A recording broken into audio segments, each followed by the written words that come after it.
Good day and welcome to this video lectures about algebra. In this video lecture, I will discuss about rational and irrational numbers. So let's start. Let's talk first about rational numbers. And what is rational numbers?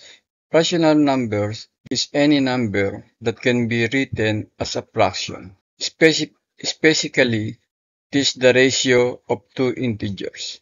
For example, a fraction like 1 over 2, 3 over 4, and 5 over 8, negative 7 over 6 are rational numbers.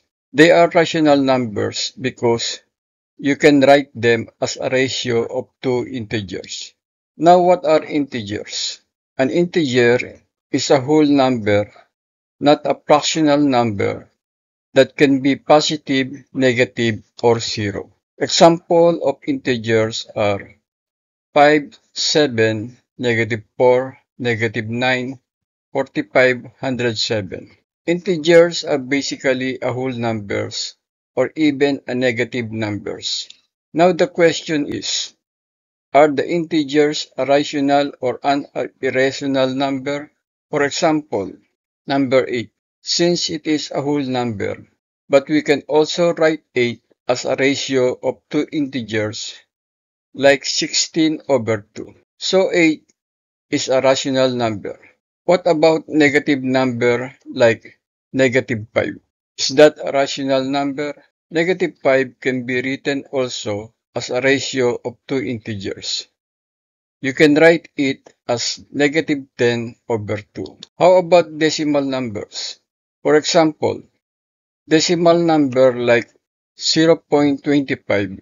0.25 can be written as a fraction using two integers, and it is the ratio of integer 25 and integer 100.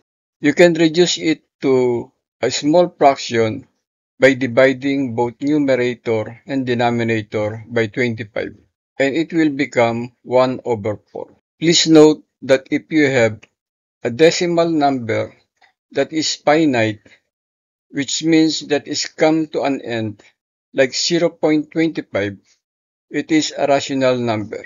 How about repeating decimal? Let's say we have a repeating decimals like 0.6666.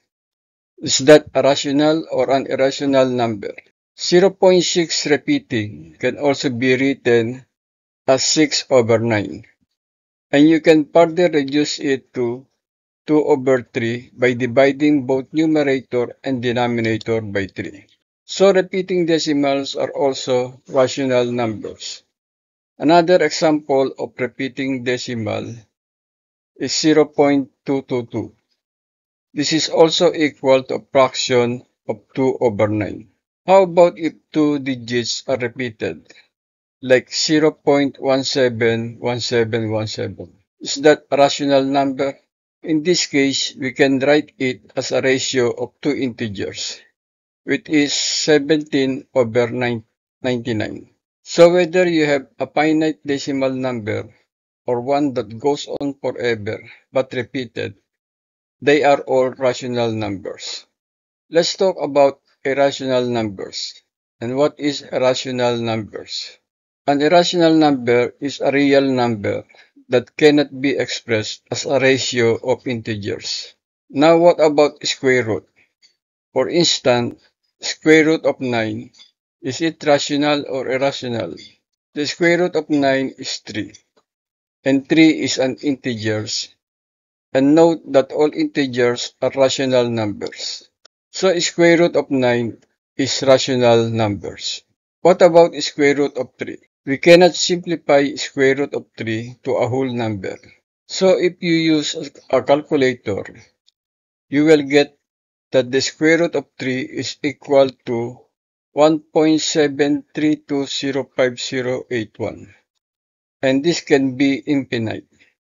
So whenever you see a decimal number that is not repeating and have infinite numbers, and if you cannot write it as a fraction of two integers, that's an irrational number.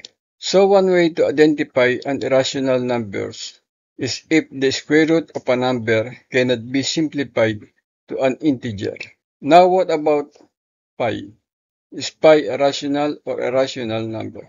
If you use a calculator, you will find that pi is equal to 3.4159265. So pi is also an irrational number. Another example of irrational is Euler constant, which is equal to 2.7182887. That's all for this lecture. Thank you, and please like and subscribe.